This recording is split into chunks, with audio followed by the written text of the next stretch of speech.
Here I am, lying down to sleep. No nightmare shall plague me, until they have swum through all waters that flow upon the earth, and counted all stars that appear in the firmament. Thus help me God, Father, Son, and Holy Ghost. Amen. Westphalian prayer used to ward off nightmares. Sleep, the activity we voluntarily trade our consciences for dreams. It is a time for rest and rejuvenation, preparing ourselves for the tasks of the upcoming day. But as we lie there, unconscious in the dark, we are at our most vulnerable.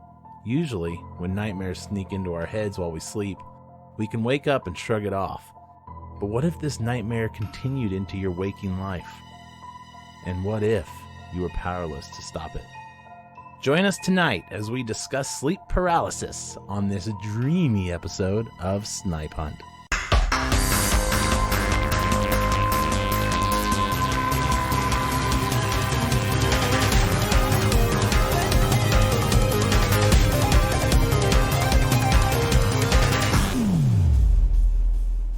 Oh, it feels good to hear you say those words again. Yeah, We're finally back. It's 2020, and this is Snipe Hunt, your frightening folklore podcast.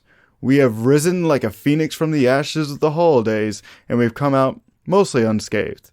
I am your host, Darren Young. And I am your host, Gary Clemenstein. Welcome back, hunters! I hope you've had a wonderful Halloween, Thanksgiving, Hanukkah, Christmas, Solstice, Festivus, Kwanzaa, New Year's, and anything else that you might have celebrated. I, for one, am glad that it's over. Yeah, it was definitely a lot happening. As far as this January, I actually meant to get this out like super early, but then I was sick for like the first half of January, and then my band had a show. Shameless plug, Spare the Dead. We don't have any actual recorded songs, but we have a Facebook page. Go like it. So it was just a whole thing. And of course, all my family lives in the area, so I can't miss any holiday. So I have like 5 Christmases, 5 Thanksgivings, yada, yada, yada. And I don't. Nice. He's nice. Gary usually comes to all my family stuff, and he didn't this year because he was working and other stuff. Everyone knows holidays are just they're a mess. The worst and the best at the same time. No. So, moving on, I guess. Bah humbug. Bah humbug. The new year comes with some slight changes. We have new mics, so hopefully you hear a difference. Gary will be providing some ASMR at the end of the show. So, speaking of the new mics, it's a whole like new setup. Not just new microphones. I didn't just switch it out with the existing setup. And so I just spent like a good like half hour to an hour with poor Gary sitting there and me fiddling with it. And we've gotten it to a working state. It's not exactly where I want it, but it works. Sounds pretty good. Also, shout out to my girlfriend Susan for getting me some acoustic panels for Christmas. They work awesome and look awesome. Where are they? They're right there. Oh, that's what those are? Yeah. Oh, I thought that was just just art. little ones. Yeah. Well, yeah, I know it looks like art, doesn't it? Yeah. Yeah, it's got that marble. Yeah, it looks really cool. Huh. Yeah. Also, we are still the Frightening Folklore Podcast, but I've actually removed it from the title because it was like, hey, what podcast do you do? I'm like, Snipe Hunt, Frightening Folklore. So now it's just the Snipe Hunt Podcast. You can now find the additional moniker in the logo of the podcast, so we still have it. But I think it just makes it cleaner. And now you can tell your friends just to look for the Snipe Hunt Podcast instead of just Snipe Hunt Frightening Folklore. Folklore will still be our focus. And with some subjects, we've been really stretching the definition of the word folklore. But eventually, I would like us to branch out and talk about weird stuff that doesn't necessarily fall in that category. I think the name change will help with that. Mm-hmm. Maybe throw some weird true crime in here. Maybe throw some conspiracy theories. Heck yeah. Literally anything weird. That's just what I want to talk about, pretty much. Mostly spooky, too. Mm-hmm. And also, so for whatever reason, I know one reason, but even then it should have been this high. But downloads skyrocketed as soon as we went on hiatus, which was in October, and all through October. And then every month after that, our downloads just went up. I'm pretty sure we have double the downloads we did last time we recorded an episode. So now that we're back, you can stop listening. Yeah. Now that we're back, it's fine. It's fine. Hopefully this will bring us back and keep those downloads coming. So thank you everyone so much for listening to the show, and thank you for telling your friends about us. The more downloads, the better. Keep up the good work. Yeah, and now that we got this new audio equipment, if you can hear me breathing, we'll get that. We'll get that fixed. Oh, Yeah. It's just we gotta play with it a little bit and figure out where I need to sit according to the mic and stuff. But now that we've done all this house cleaning, I'm sure they really enjoyed listening to all that. right? Let's fall into tonight's subject. We're starting off 2020 with a spooky one: the phenomenon of sleep paralysis. There's that word again. Ooh. Oh, well, you better get used to it. Yeah. This condition is often mentioned on paranormal podcasts, but what is it exactly? Tonight we'll delve into what this condition is and the legends that have spawned from it. Now, there are a ton of myths and folklore based around sleep and dreams themselves, but that's too broad, so for now, we are focusing solely on sleep paralysis. Yeah, I was going to delve more into dreams on this, but I was like, no, it's too much. Going into what was that movie? The four layers of Inception. Dreams? Inception. Yeah. Although we have to touch on the subject of dreams to talk about sleep paralysis, dreams themselves might just get their own episode. Yeah. There's actually a lot of interesting lore surrounding dreams themselves as well. There's dream interpretations, there's gods of sleep, and yada yada. But anyway, so we've mentioned this in previous episodes, and we've mentioned sleep paralysis in previous episodes, and this condition comes up a lot when talking about paranormal subjects, so we decided to dedicate a whole episode to it. We'll also refer to it as SP. SP stands for sleep paralysis. In this episode, so we don't have to say the phrase sleep paralysis over and over and over any more than we already are. And as always, mispronunciations are guaranteed. Oh, yeah. Gary, what is SP? SP. That has to be superpowers. Superpowers. Yes. We're talking about superpowers. That'd be awesome, though. I want some. Sleep paralysis. It's the state where a person is conscious but is unable to move or speak. This usually occurs when a person is falling asleep or waking up. The person is in a I think it's hypnagogic.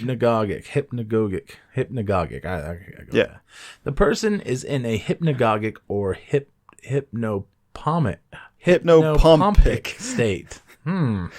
I picked this section. I knew that mispronunciations were a guarantee, but I didn't realize it was so close soon to the beginning line. All right.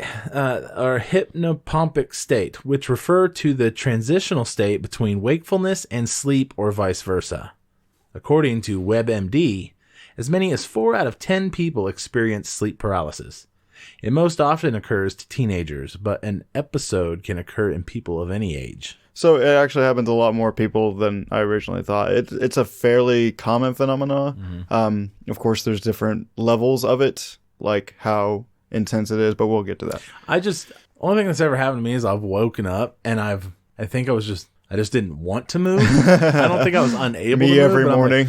I lay there and I remember thinking, okay, you should check your phone. And then I'm like, no, that would require me moving my right arm. And so I don't move. And then next thing you know, I fell back asleep. Yeah. One suffering from SP may experience imagined sounds such as humming, static, or voices. They can also have other sensations such as the feeling of levitation, numbness, electric tingles, or heavy pressure, as well as difficulty breathing. SP can cause heightened emotional states of fear or a feeling of dread, and may include hallucinations such as a creature or person in the room outside of a window. So the feelings of levitation, numbness stuff, that's actually like a type of physical hallucination, like sense of touch hallucination. There's a specific term for it. Whatever reason I didn't put it in here, but yeah, if you wake up, you can't move and you feel tingles. There's nothing wrong with your body. That's just your brain tricking your body into. Anyway, I just wanted to clarify. SP is caused by an overlap between REM and the waking stages of sleep. REM stands for rapid eye movement. And if you ever see that stuff up close, like it's freaky. It's weird. It's super weird.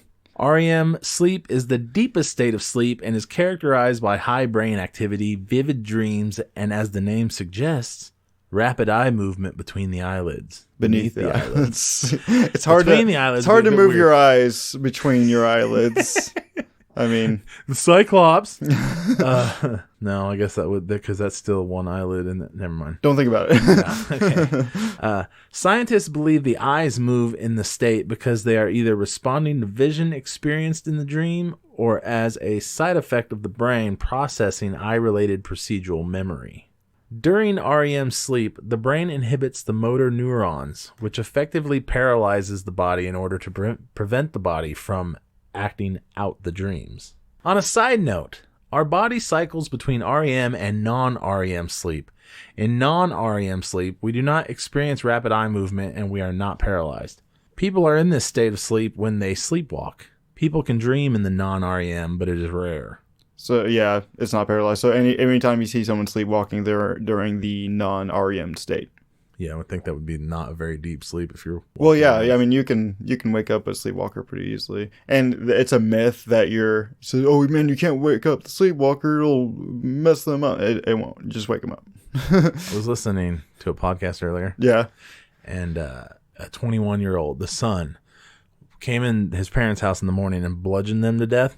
Well, and they claimed he was sleepwalking. He got up and he went. Have you? Yes, that's actually been a criminal defense in multiple cases. Really, not just one. But I think maybe it's the one you're talking about. But there was one where they found him. Like he went out and checked the mail. Yeah, picked up the newspaper and then come in. And yeah, I know exactly which one you're talking about. Yeah, I was like, what? Yeah, because I guess only that certain part of his brain was.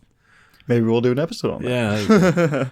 Yeah. So, put it simply, sleep paralysis is essentially dreaming while awake and while in this paralyzed state. The audio and visual hallucinations are caused by the brain still being in dream mode. All right, so to provide some more context on sleep paralysis, let's briefly explain what modern science knows about sleeping and dreaming. Why do we sleep? Well, we know that our brain and body does a lot of important tasks while we sleep, such as the repair and restoration of various tissues, growing muscle, and synthesizing of hormones. But why can't we just get all this from resting while conscious is unknown? So basically, it's like, why do we sleep? Who knows? Because we get tired. Also, our brain is hard at work while we sleep. It's actually very active. The National Sleep Foundation says, quote, "One of the vital roles of sleep is to help us solidify and consolidate memories. As we go about our day, our brains take in an incredible amount of information. Rather than being directly logged and recorded, however, these facts and experiences first need to be processed and stored, and many of these steps happen while we sleep. Overnight, bits and pieces of information are transferred from more tentative short-term memory to stronger long-term memory, a process called consolidation." So it's basically, to put it in IT terms, you're defragging your hard drive. Researchers, shut up. Researchers have also shown that after people sleep, they tend to retain information and perform better on memory tasks. So maybe that's my problem. Yeah, not enough sleep. Same. We get a ton of benefits from sleep. It's just that scientists don't know why our body can't do all of that while we're conscious. They're not sure why we have to go unconscious for it to do all that.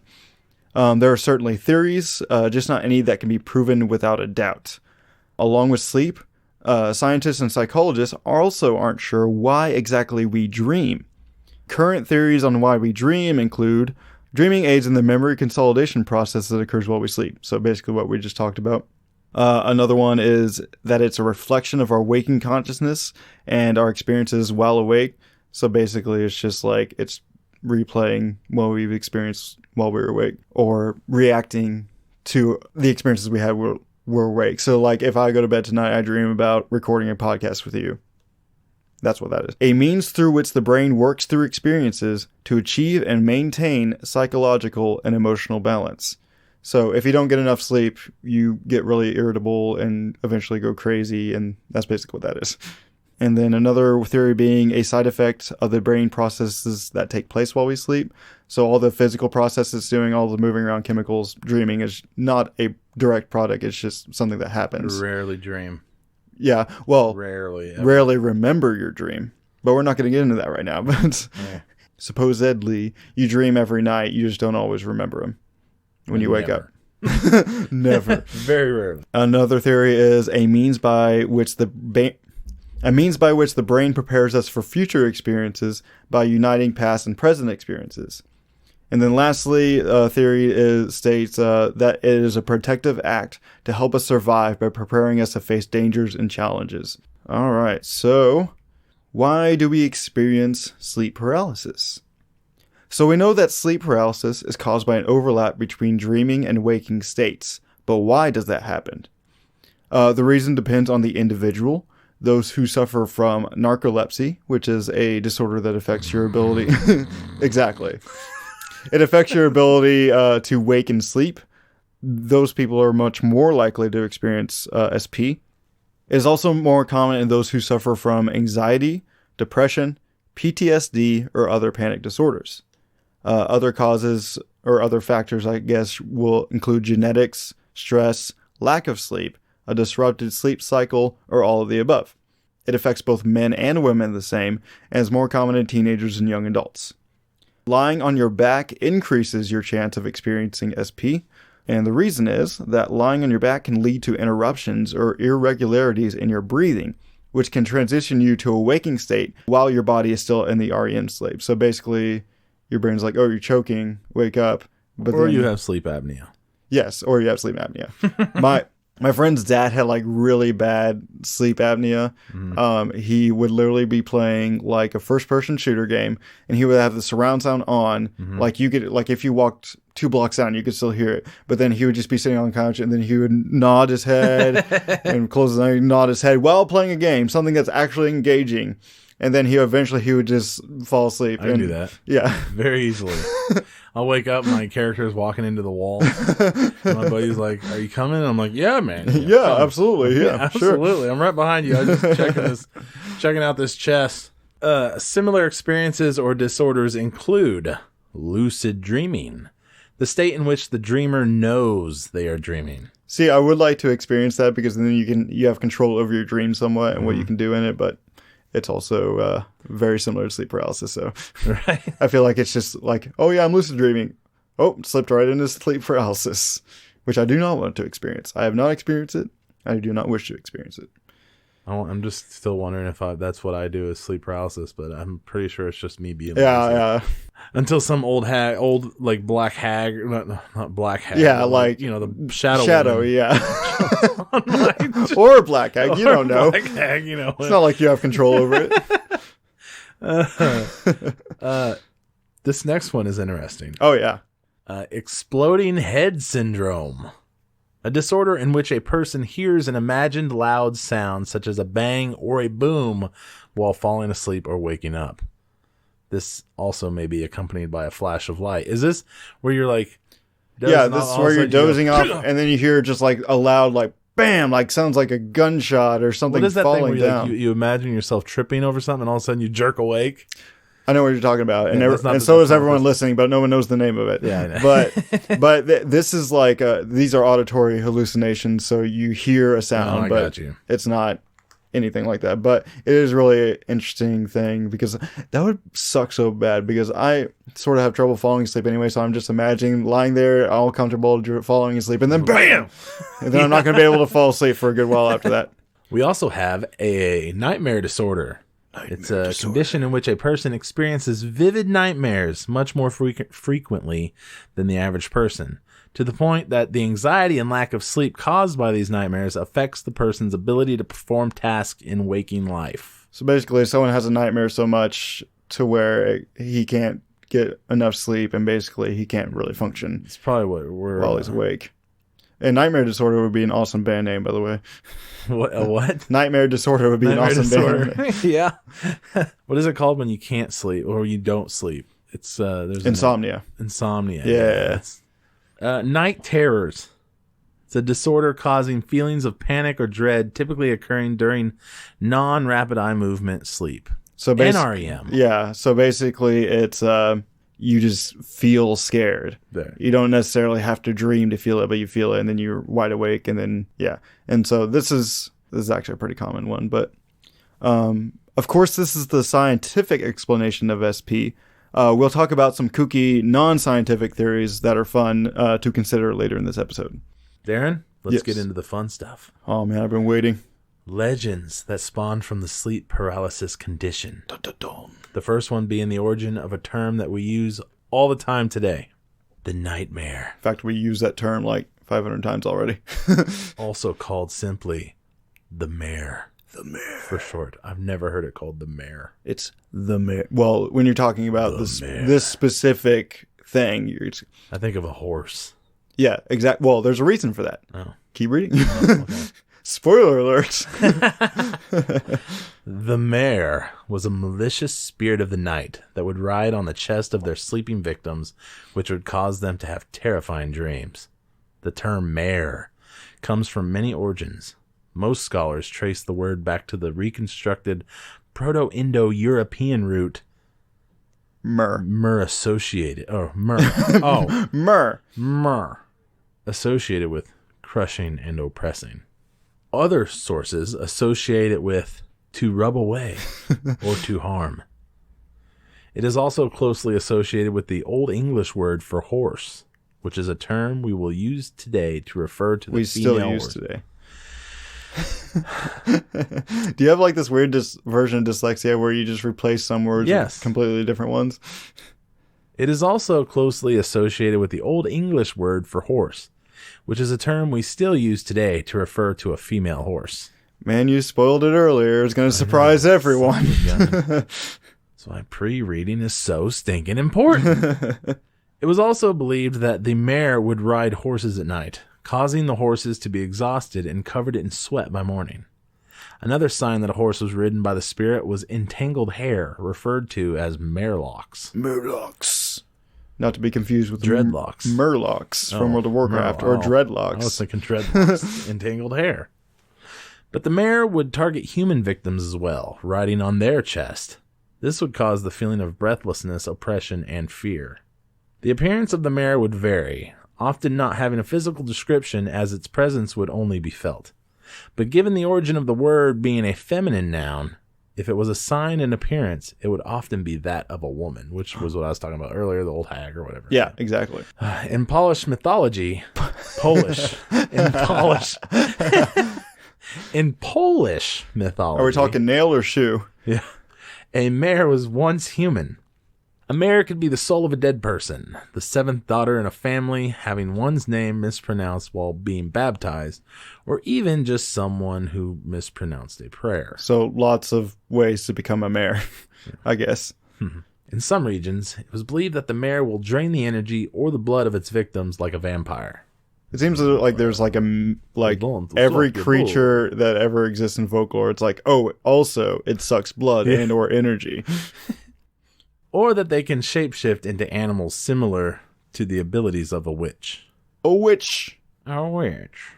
Also, in Polish folklore, you can protect yourself from the night spirit by doing the following. Oh boy. Here comes the goofy stuff, my favorite. How can I protect myself from the mare, Gary? Well, you can go make yourself some coffee. Yeah. But instead of taking the cup of liquid, you just drink the coffee grounds. Or just don't put a filter in. But say that sounds gross, and I feel like that only helps because you're not sleeping at that point. just make a cup of hot water and pour the coffee grounds in there and drink it. Swig it like an Alka-Seltzer. You can throw a piece of a noose at the demon. That'd be kind of hard if you're paralyzed. And I don't know why I took this from the source. It said a piece of a noose. So I don't know what that means. That's just the knot. Okay. It's just the rest of it it doesn't matter. Discard. Yeah. You can sleep with leather.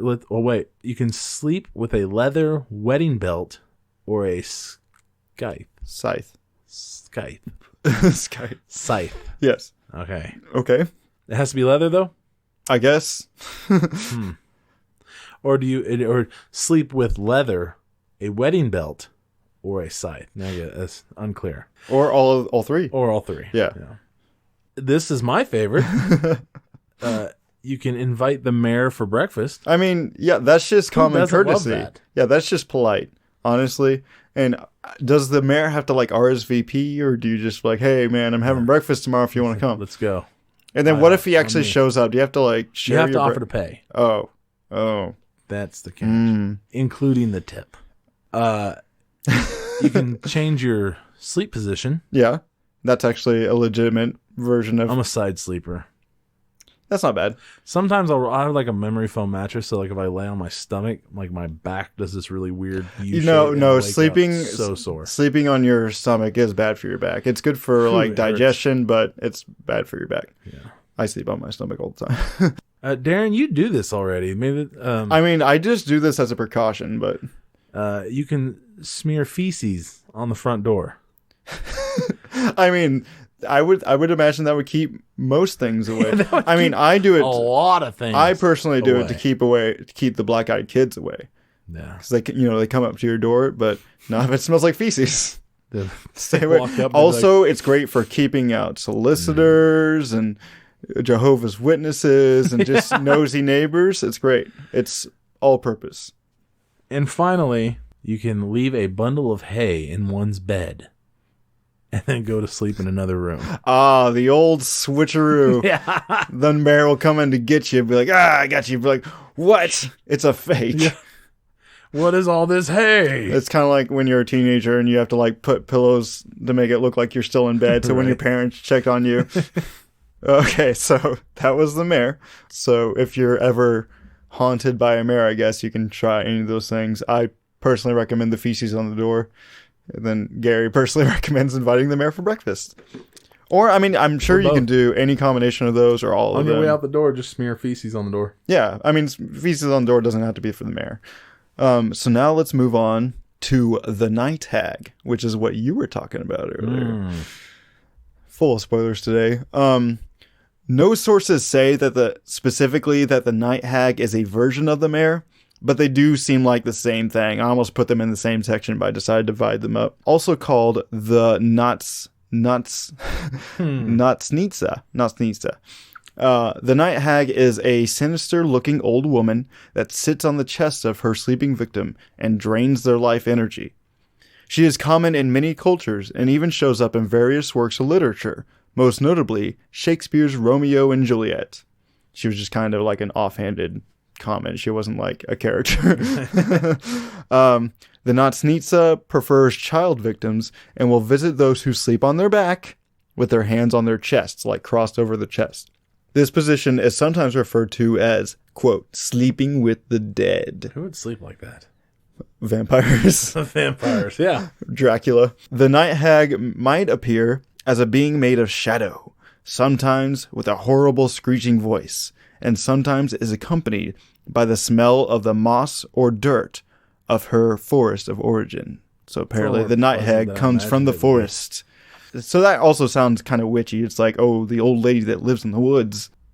Let's see. So a stone with a hole in the center was said to protect against the night hag. So I guess you sleep with that.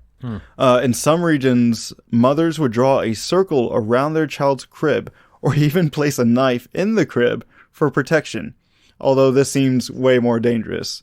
And just to clarify, the knife protection may come from the belief that supernatural entities had a weakness to iron, not so the baby could, cut it. Yeah. Baby's going to grab the knife and stay back, Satan! Like, we already mentioned this, but just to wrap it up, both the mayor and the hag have a lot of similarities, both witches and vampires. We got the shape-shifting, we got the classic old woman, we got the old woman who lives in the woods, and then, of course, we have the life energy draining. Sleep paralysis takes a carnal turn. I think this will be your favorite, Gary. With the somewhat familiar incubus and succubus. I'm not a perfect person. I was going to say, hey, mega. Wait, that's Hoobastank. I'm thinking of Hoobastank. Dang it. They're so similar. You're no Jesus. Yeah, you're no peeping Elvis. So here's so similar. I'm totally on sure. Hoobastank. Yeah, you're on incubus. Okay. And succubus. Here's where things get inappropriate for younger listeners. So discretion is advised. Incubi and succubi are demons who sexually assault their sleeping victims. The word incubus is derived from the Latin incubar, which means to lie upon. And we listen to this podcast called Scared to Death, and the guy actually on there mentioned incubus on today's episode. I did not listen to today's. Oh, well, he mentioned incubus on it. Doesn't really have anything to do with the stories. Wow. But he also said the word incubate might be of the same root. And I'm a sucker for like word origins and entomology and all that stuff. So I was like, oh my God, incubate probably has the same root as incubus, which is incubar, which means to lie upon. And when you incubate something, it's a chicken lying upon an egg. Oh, see, I freaking love word origins. What? I'm a nerd in many ways, but that's one of my more low-key ones. Anyway, I'm sorry. Nobody cares. The incubus is a male demon who lies upon female victims. The first mention of an incubus-like spirit comes from the Mesopotamian Lists of Kings from 2400 BC, so it's super old, like one of the oldest ever entities, where it mentions Lilu, who is known to seduce women in their sleep. I feel like seduce is the euphemized word for rape. The name Lilu connotates a spirit of demons. Lilu is listed as the father of the hero Gilgamesh, the protagonist of the oldest written story in the entire world that we know of right now. Did you ever have to read the Epic of Gilgamesh? Never. I had to read some of it, like... Was it boring? Freshman year. Oh, yeah. It's literally the oldest story in the world, so like it's been translated 50 times and you really have no idea what's going on all throughout. I'll wait for the movie. There probably is a movie too. Original incubi were very gargoyle-like, with ugly faces and bat wings located on their back, compared to modern versions of incubi where they're handsome men. Another theory is that the spirit could not take physical form, so it possessed a corpse in order to have relations with its victims. That's awful and disgusting. So basically a spirit would go into a dead body, which basically becomes a zombie, and then goes sexually assaults people. Gross. But it gets grosser. Don't you worry. According to legend, it was said that incubi could impregnate its victims, resulting in a half-demon, half-offspring known as a cambion. Interesting. Here's where it gets really gross, as if it wasn't already. Christian scholars later determined that since incubi were devils, they could not create life, so it was said that the female counterpart, the succubi, would have intercourse with a male human victim and then acquire his semen. She would then give a sample to an incubus who would in turn use that to impregnate a woman. So they would surrogate it? Yes, pretty much. Christians were like, wait. A devil impregnating something? No, that can't happen. There must be an alternate explanation. So they just made one up. Well, not that any of this isn't made up, but... Or is it? Or is it? Dun, dun, dun. Merlin of King Arthur legends was actually the offspring of an incubus, a cambion, and his infernal heritage is the source of his magical powers. So in D&D, he would be a sorcerer and not a wizard, which bothers me, because he's Merlin the wizard. But, you know. I've never heard any of his backstory. I know, you never do. It's just all about King Arthur. But he's a cambion, and that's why he can do magic, because he's part devil. Oh. Which I thought he was always a good guy. He is a good guy. Just because he's part devil doesn't mean he has to be a devil. Oh. Good point. So the female version of this entity is the succubus. The name is derived from the Latin succubare, which means to lie beneath. So now we had lie upon, and now we have lie beneath. Lie beneath. Hey, baby. You want to succubare? You want to lie beneath? The first succubus was Lilith, a demonic entity that originated in Mesopotamian legends and, like the incubus, was later adopted into Jewish and Christian mythology. According to Jewish mythology, Lilith was Adam's first wife in the Garden of Eden, but left when she refused to be subservient to Adam.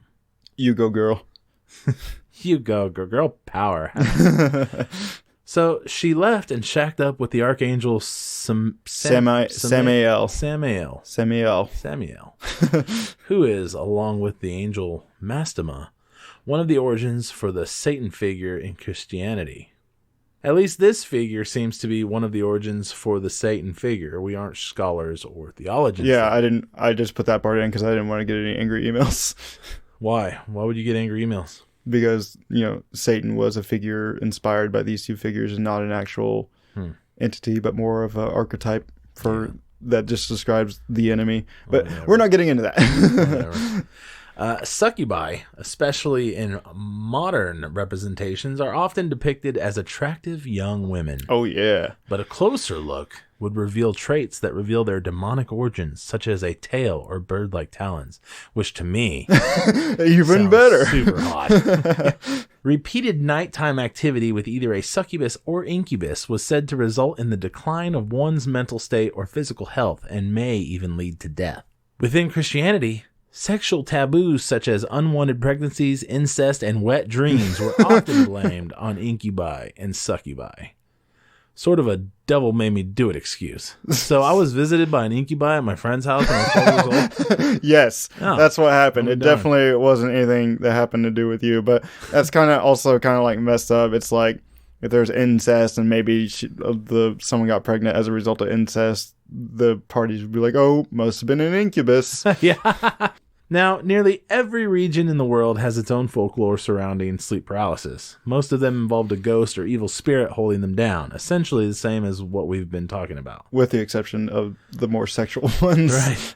Some notable ones include episode 2 subject, Jinn. Throwback to episode 2? Yeah, that was my first episode. That was your first episode. Yeah. Specifically evil Jinn, since they can be either good or evil. Yes.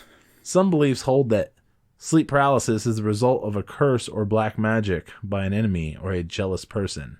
If you want to know more about Jinn, definitely go listen to our episode on it, titled Gin and Tonic. Which is one of my favorite. That was one of the most clever that was one of my favorite ones. I couldn't make a pun with the other ones quite as well as that one. Tonight's episode would be Sleeping Like a Rock. There are some other folklore explanations for sleep paralysis, but I could only find it in one source.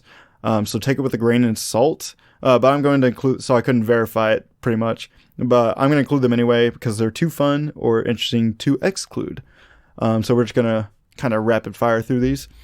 In Fiji, SP is known as Kana Tervoro, which means eaten by a demon. And the spirit that causes this phenomena is a dead relative of the victim. The victim is encouraged to either find out the reason why the relative is back from the dead, or to immediately cuss out the ghosts and tell them to go away using a good amount of expletives. Hey, that's been known to work. Yeah, that's usually how I get my family out of my house. And then we go back to Jinn. Yeah. In Turkish Muslim folklore, the Jinn can be driven away by praying to Allah. But sometimes, the Jinn is wearing a hat. Of course. And if you take the hat, the Jinn becomes your slave. No lamp required. Yeah, you don't even have to go in that weird cave that eats people. And then, a diamond in the rough. You can just be like, hey, got your hat, bro. He'd be like, oh, master. Oh. So what happens if you give back the hat? Is he not your slave anymore? Do you have to like hide the hat so the Jinn won't take it? You just wear it. Yeah, that was stupid of me to ask. I'm sorry. So in Eastern Chinese folklore, the common mouse is the culprit for causing this phenomena, as these mice are thought to steal human breath, which is creepy. It does this to increase its lifespan and gain the ability to transform into a human at night. So every little mouse you see is just trying to steal your breath. Good God. And cause you sleep paralysis. The Persian sleep paralysis demon is the Baktak. The Baktak means small fortune. And if the victim can reach out and grab the demon's nose, the Baktak will be forced to tell where its treasure is. So you've been training your whole life for that moment. Yeah. Got your nose. Yeah, got your nose. Okay, the treasure's in the mouth.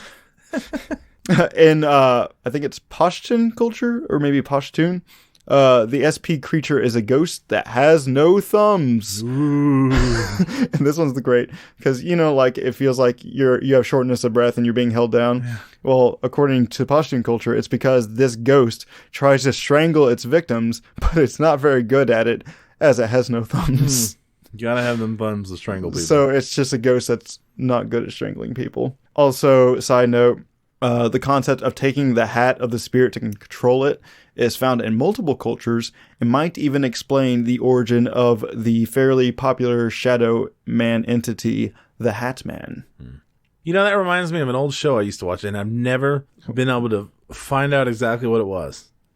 But Is it it was, 'cause I it- remember as a kid, I watched it, and it was about a mannequin who had a red hat.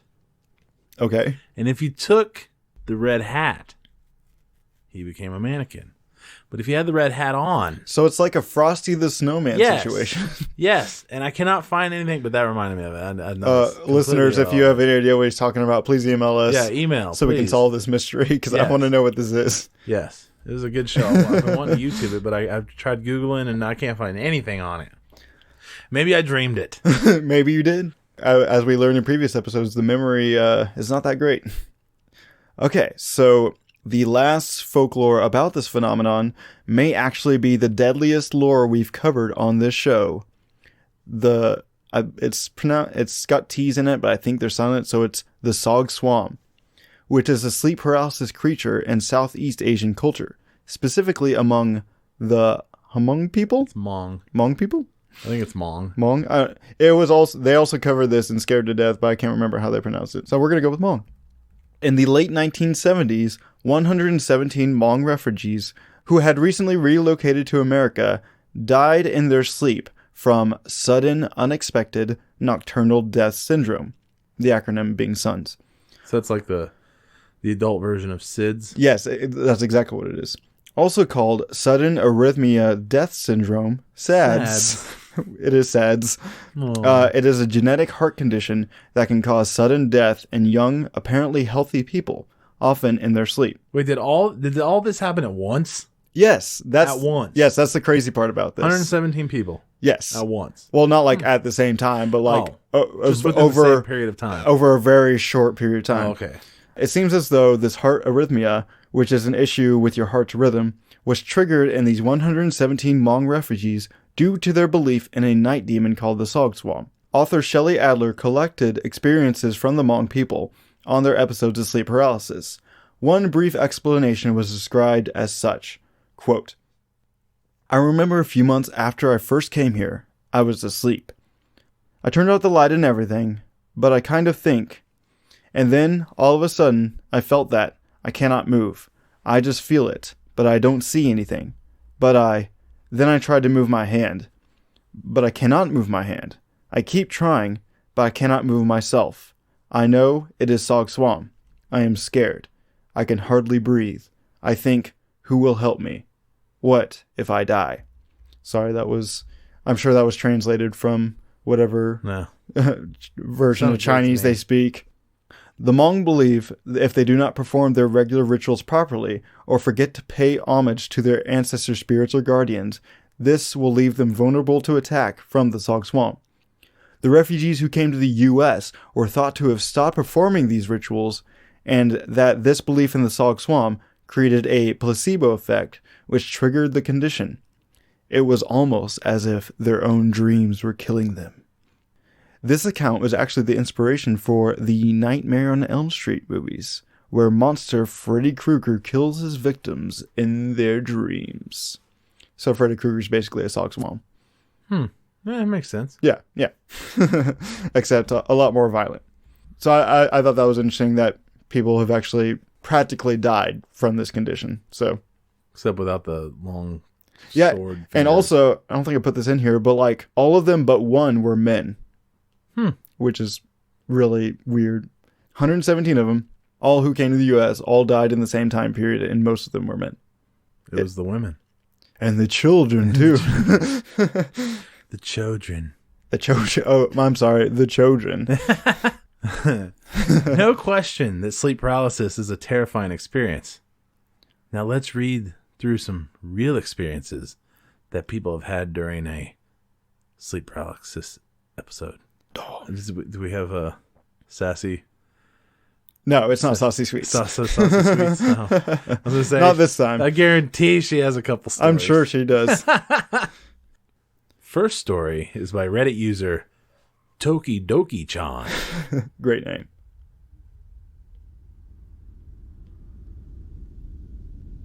Barely 10 minutes ago, I had my first sleep paralysis episode while wearing a VR headset and laying in bed. I didn't think having sleep paralysis while having a VR headset on was possible until today. I'd like to compare and hear other experiences of having episodes while in VR. Same. I was waiting for the YouTube app to download and began to doze off. But unfortunately, this was hands down the most violent and loudest experience I've ever gotten while in sleep paralysis. Wasn't playing any sound or music. Was just waiting for the download to finish. For soothing rain music. It helps me sleep. I didn't realize I was beginning to get into sleep paralysis until later.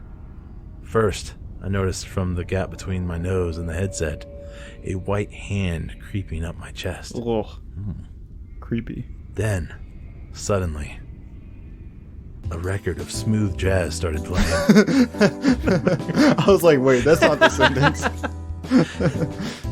Suddenly, I felt two hands choking me, rasping a sharp sound, then yelling as it shook my neck violently. But did it have thumbs? During this state, I couldn't move my lips or my body, but my eyes moved just fine. I was still looking through the VR environment at my home room, and on the other side of the headset, where I couldn't see a creature was strangling me. It was screaming like a weird broken hiss of a broken pipe, layered 100-fold over each other. What? So it sounded like a bunch of hissing, I guess. Yeah. Broken pipe, layered 100... I think the sound layered over each other, not the pipes. Over each other. The volume felt like my ears were popping. The white figure was choking me until I couldn't breathe. The inside of my throat felt like it was on fire as I tried to grasp for breath, and I could feel every muscle straining to move as I waited for it to be over. A fascinating thing to note is that my visual hallucinations did not overlay into the CG environment, but stayed on the other side in the normal world. I've had vivid experiences as a teenager, but not really as an adult. This was the most physical sleep paralysis I've ever experienced, and the first white humanoid figure I've seen during a visual hallucination, and the loudest. The area of my neck where I was grabbed feels considerably hot compared to the rest of my body. I've never been grabbed so violently in sleep paralysis, so I'm not sure if this is an average response. I give the VR headset 4 out of 5 stars. Yeah, this was actually an Amazon review. It's the weirdest one. Well, not the weirdest one, but one of the weirdest ones I've seen. But I thought it was interesting because, like, he could see his actual room underneath the headset, and he could only see the white figure underneath his headset. Here. So nothing. He couldn't see anything that was happening to him in the virtual reality headset itself, but only under it. So I thought that was pretty interesting. And then he said this is definitely the most real. He said it was sleep paralysis. He's not claiming it's anything else. But even afterwards, he said the inside of my throat felt like on fire as I tried to gasp for breath, and it still felt like that. So maybe it was something more. Maybe it wasn't just sleep paralysis. I don't even know if I could go to sleep with the VR headset on my head because those things are heavy. It wasn't. I don't think it was intentional. I think it was maybe he's narcoleptic. You don't know. That's true. Who am I to judge? Another scary experience from Reddit user J Della Trinidad. I'm sorry. Mm-hmm. For a little backstory, my family had just moved into a new home, and we live in a small town where everyone knows everyone, so people would tell us that our house was haunted. But my parents were never wanted to move away over some paranormal stuff like that. The first night we slept there was when my sleep paralysis began. I had never really gotten them until that day, and then sleep paralysis just became like a common thing to happen, but I had never seen anything until the night I saw the Shadow Man. While living there, we had a lot of different paranormal things happen to us, but those are stories for another day. I woke up and I looked at the clock, just to make sure I didn't have to get up and go to school already. It was 3 a.m., around the time my dad would be getting ready for work.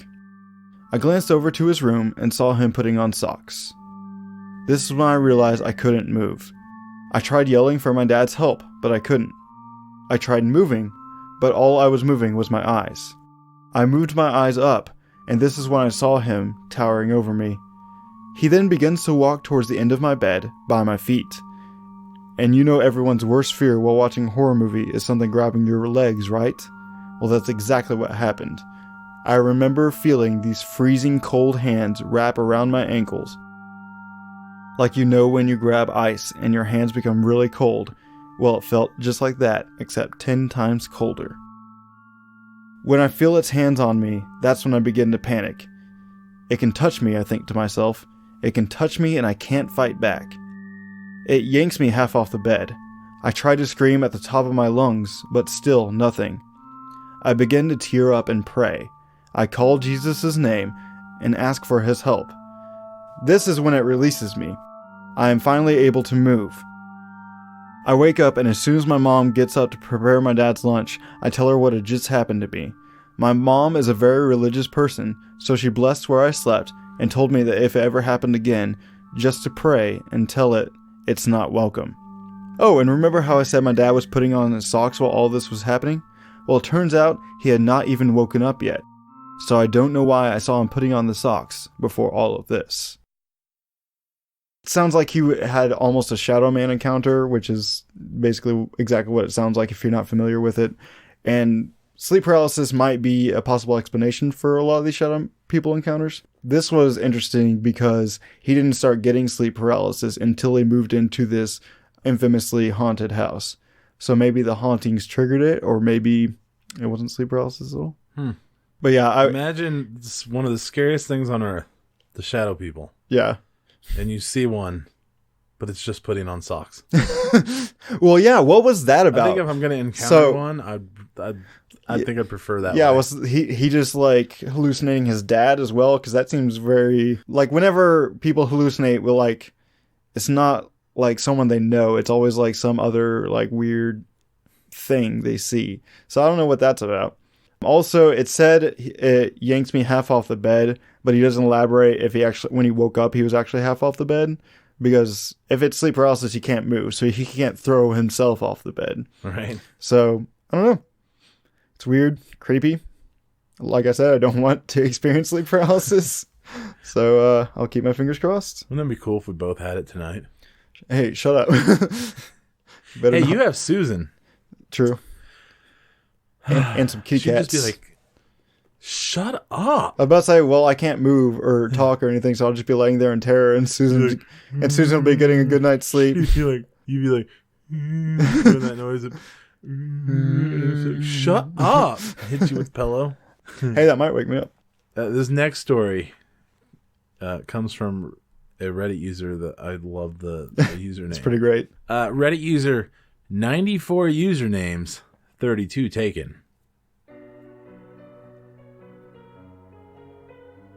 So I've had what I believe to be a SP episode a few times, but not recently. And to be honest, I'm not entirely sure this counts as SP, but here it goes. Here we go.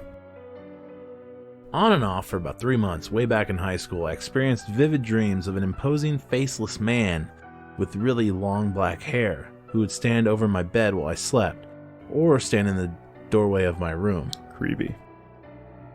There was only one time when he got physical and was choking me. I couldn't tell whether or not he had thumbs or not.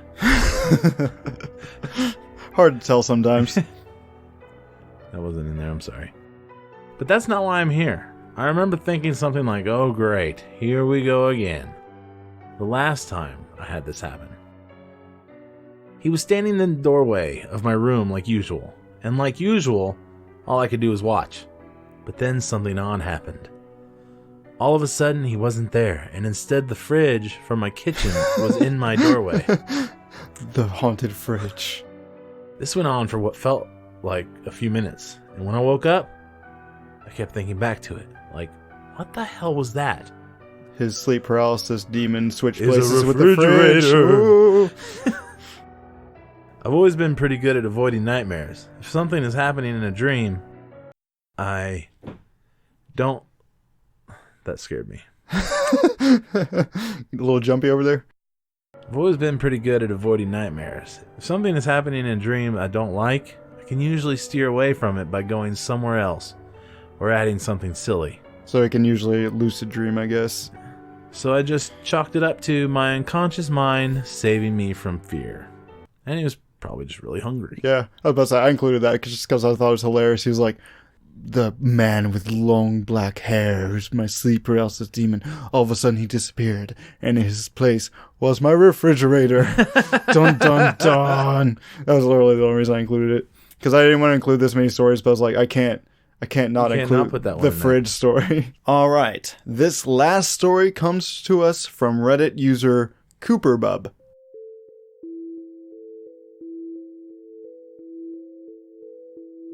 Abduction or dream. 1996, 97-ish, I was 16 or 17, and I remember clearly, to this day, the worst nightmare I've ever had. But I couldn't remember how old I was. Clearly. I was in my bed asleep, and suddenly my room was bright, and I felt like I was floating out of my bed. I was screaming for my parents, and I sort of recall seeing my mom in bed and trying to grab for her, even though she was in the next room. But she couldn't hear me. That's really all I remember. But my first thought waking up, and even now, was aliens. This was before I was on the internet at all, so my only impression of abductions was the stereotypical driving down the road and being beamed up kind of scenario. There was nothing else I recall to suggest anything actually happened, other than all these years later, I can still feel that fear and see my room lit up as I'm floating, and nothing since. My husband doesn't believe me, and he is actually a UFO believer. Something else to note. My mom told me a story of when she and her 3 siblings were visiting family out in the country. My uncle, who was about 5 at the time, was missing when it was time for them to leave.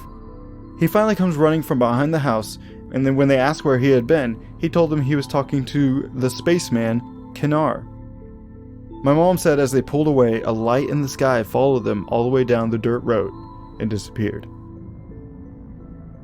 So this one sounds to me, it's just like sleep paralysis, because you got the visual hallucination of the light, and then you got the feeling of being levitated out of bed. And then he also said he saw his mom in the bed, even though she was in a different room. So that all to me screams sleep paralysis. That second story is pretty interesting. I don't think, obviously that wasn't sleep paralysis because they were all awake. I include this story, like sleep paralysis could be an explanation for seeing other entities like ghosts or shadow people in your room. It can also explain alleged alien encounters, like being abducted from your bed and stuff, which is a very common experience with aliens, I guess. I love how the kid was like, I was talking to Spaceman Kanar, so I'm imagining him running out. Excuse me, mister, what are you doing? And the kid's, go away, kid. Can't you see I'm trying to draw some hieroglyphics on these rocks here to leave? I'm trying to make a crop circle. You're getting in the way. What's your name? It's Kinar. Now leave. Now leave. Go away, kid. I'm trying to make some crop circles here. All right, so that's it for the stories. But I also decided to look into crazier theories about sleep paralysis, so we wouldn't just have the scientific explanation. And I stumbled upon a YouTube channel called Booming Eye Healing Arts. And I watched their video on sleep paralysis, and it's gold. I mean, I haven't checked out the rest of the channel, but all of it sounds pretty amazing too. And by amazing, I mean hilarious. So just a heads up, I don't really believe in mediums or empaths or psychics, mostly due to a long and documented history of hoaxers and scammers. Are they... Wait a minute. What? Is it a satirical? It is not. They are 100% serious about all this. But it's just cringe. Oh yeah. Oh okay. Oh yeah. Gotcha. Cool. But yes, that would be gold. So like I said, I don't believe in mediums or empaths or psychics, mostly due to a long and documented history of hoaxers and scammers. That, and I believe that the power of suggestion and coincidence is enough to trick someone else or even yourself into the belief of psychic powers. I know I'm open-minded to a lot of other things, so am I not open-minded to this? I don't know. But it's usually psychics are just trying to get your money. So I'll make fun of it for a bit, but don't take it personally if you do believe. Yeah. Just because we make fun of something doesn't mean we're absolutely. making fun of you. Yeah, you can... I think we should be able to make fun of anything. You like weird crap and you're into that? So what? Yeah, sure. So this YouTube channel looks to be run by an actual psychic. And here are her theories on sleep paralysis. I'll have a link to the video in the description. So according to her, SP is caused by 2 things. 1, the energy of someone who has passed on that connects to you and causes you to experience the last moment of that person who died. And 2, which is what we've been practically talking about with other folklore, a malevolent spirit who is trying to overpower your energy in order to cause fear and a sense of helplessness. for whatever reason. She also claims that SP is proof that you have psychic abilities because something otherworldly is making contact with you. So what she is saying, if you've experienced sleep paralysis, you have psychic powers. When you're in that state, you're talking to another dimension. Essentially, yeah. She also gives a couple of tips on what to do while under this trance. So very still. Yes, don't move. Don't move. During the actual sleep paralysis episode, just call out to whatever higher power you believe in, God, spirit guide, spiritual self, or guardian angels. So in our case, we would call out to Bill Hill, the cowboy angel. I forget what our actual assigned Bill Hill. Bill Hill. Me and Gary also have like legitimate, like, well, quote unquote legitimate. I can't remember the names of them either, but they are so offended right now. But according to the Jewish Kabbalah, your birthday determines which guardian angel gets assigned to you. But listen to our guardian angels episode if you haven't already. So she said, call out to whatever higher power you believe in. And in our first story, that's exactly what that guy did, and that's what made it stop. So maybe there's something to that. She is also, of course, recommending a healing / protective crystal to sleep with. Because, of course. This one being black tourmaline. I found a page on black tourmaline on a super credible website, healingcrystals.com. Gary, can you read that in your best hippie crystal guru voice? So this is an excerpt from healingcrystals.com. You can think of the voice. You can just read it regularly if you want. Black tourmaline is a protective stone which repels and blocks negative. I'm starting to sound kind of Minnesota. I'm about to say, just read it. Just read it. It's fine. Black tourmaline is a protective stone which repels and blocks negative energies and psychic attack. I think really people are going to be really disappointed I'm not reading this in a voice. Yeah, it's all right. Black tourmaline also aids in the removal of negative energies within a person or space. I was trying to read it in like a... So, can you use black tourmaline to get rid of like negative people? That'd be sweet. I mean, maybe if you throw it at them hard enough. Yeah, just punch them in the face with it. It works. Wow. Black tourmaline will cleanse. You're pronouncing it differently every time. Black tourmaline. I love it. Keep going. Black tourmaline will cleanse, purify, and transform dense energy into a lighter vibration. A lighter vibration. For you ladies. Ladies. A popular metaphysical stone, black tourmaline, is also great for grounding. It balances, harmonizes, and protects all of the chakras. All of the chakras, Gary. All of them. All of them. Oh, yeah. Oh, yeah. Here's my favorite part. Use black tourmaline. I'm doing that on purpose now. Hope you know. To protect against electromagnetic smog, i.e., I'm probably supposed to say i.e., but example, cell phones, computers, etc. Radiation, noise, sensitivity, and other such disturbances. Yeah, all these electro signals messing with my brain. There's actually a condition where people are supposedly allergic to that, but so maybe they should... That would be nuts. Maybe that would be insane. Maybe they should get some black tourmaline. I guess someone once told me, I'm allergic to air.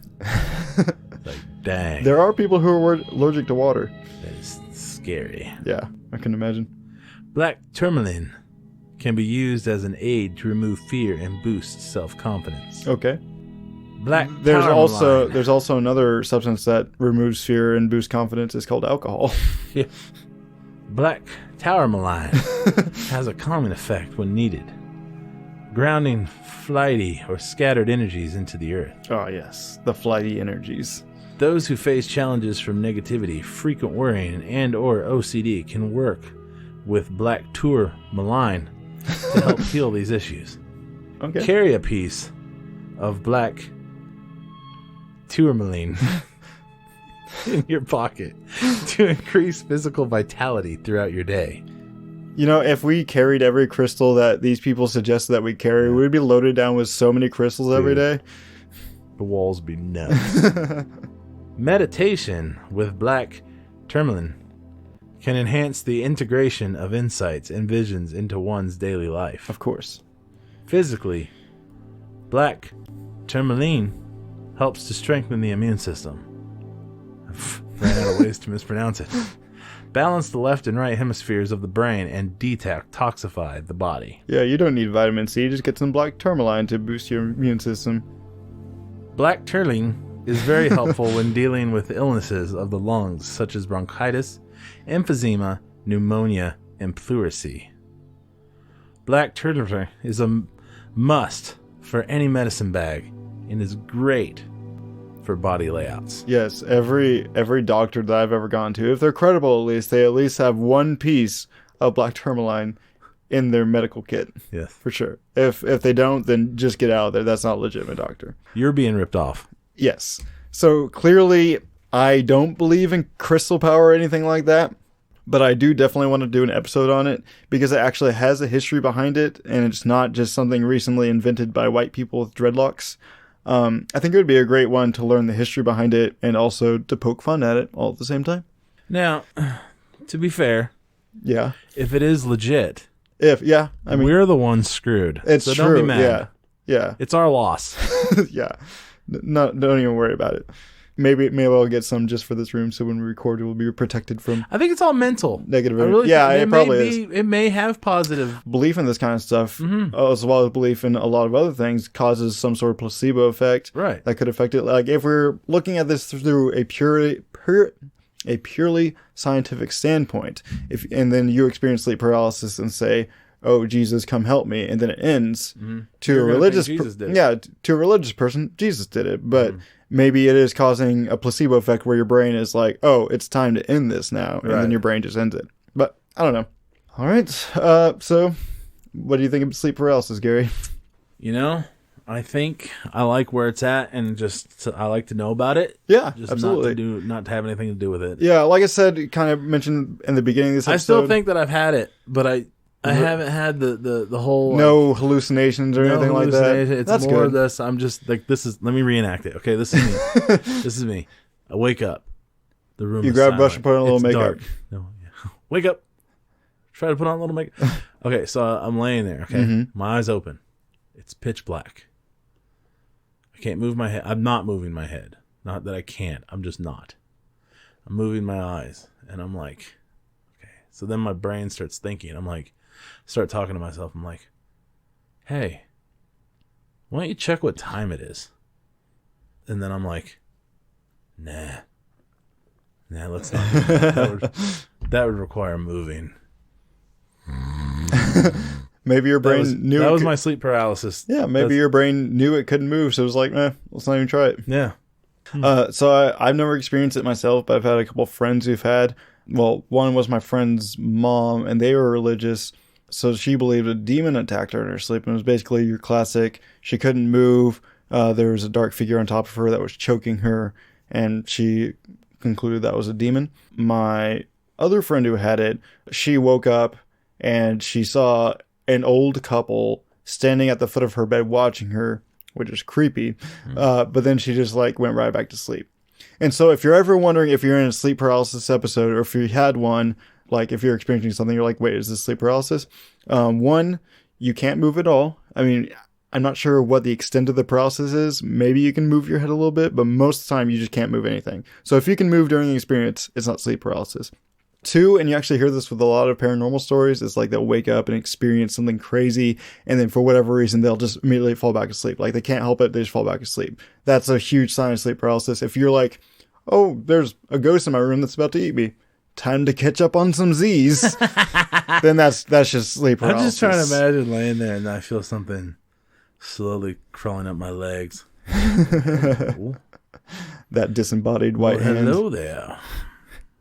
That would be a succubus. If you're like, oh, hello there. And then come to find out it's a shadow person, then So if you see change my tune real fast. If you wake up and you see a shadow person in your room, you're like, hopefully this is sleep paralysis. And then you start moving, you're like, oh man. Oh man.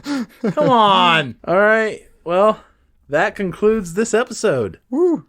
First episode 2020. You. So what do y'all think of sleep paralysis? Have you experienced it? If you have, please let us know on our Snipe Hunt Facebook page or on our Twitter that we never have anything to do with. But we will. Yeah, but we will. Once we get some followers. At Snipe Hunt Pod. That's just our Twitter. That's our Twitter Snipe handle, Hunt Pod, yeah. Snipe Hunt Pod. You can leave a comment under this episode on YouTube as well. Please rate and review us on iTunes or Apple Podcasts or wherever you get your podcast. Just anywhere that'll let you leave a review, please do so. Which is actually surprisingly few. There's like iTunes and like that's it. Or not iTunes, but Apple Podcasts. I know, like, and then there's some places that have like it tells you how many reviews they have, but there's no way to absolutely look at them. Oh yeah. You can also leave a Facebook recommendation on our page. We'll definitely read your review on air, even if it's awful. Yeah, especially if it's awful. Yeah. but don't go leaving awful reviews. Don't leave 1 star and then not say anything. Yeah, it's like that one guy. Roast us. Let us know. Please, let us know. If we're doing awful, we want to hear it. Constructive or not so constructive criticism. Either way, it'll help this podcast. But probably the best way to spread the show is to tell your friends about it. Word of mouth goes a long way. I think that's how we got all those downloads over our hiatus. Mm-hmm. If you know anyone that's interested in what we talk about, even if they don't normally listen to podcasts, tell them anyway. Basically, if anyone's into spooky stuff or into folklore, just let them know.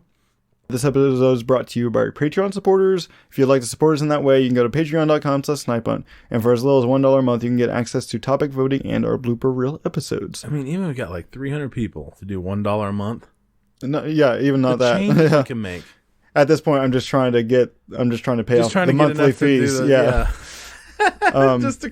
Just to pay for the like I said, donating to the show hosting fees helps us out with the hosting fees. I pay a monthly fee to keep this podcast on the air every month, so that would be awesome if I could do it. Well, you almost have half of it coming in. Yeah, I'm getting pretty close. If you have a topic, suggestion, a question, a comment, some criticism, or if you have a story that you'd like us to share on our counter series, please contact us on social media or email us at snipehuntpodcast@gmail.com. Sound like you're trying to do some impressions there. Yeah. Put a little pizzazz in it. Pizzazz. Yeah.